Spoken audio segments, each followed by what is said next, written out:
Lie on your back with your hands close to the trunk. Bend your knees and open your feet shoulder level apart.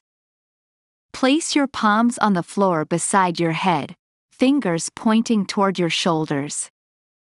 On an inhalation, lift your hips and chest off the ground. Press your palms and feet firmly into the floor. Lift and place your crown of the head between your palms. Inhale forcefully. Press your palms more, straighten your arms and lift your head off the floor.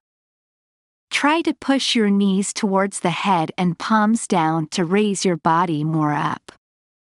Keep your thighs and inner feet parallel to each other. Roll your shoulders back to open your chest. Gaze toward the floor or backward between your hands. Keep breathing in and out as you feel the stretch on your spine.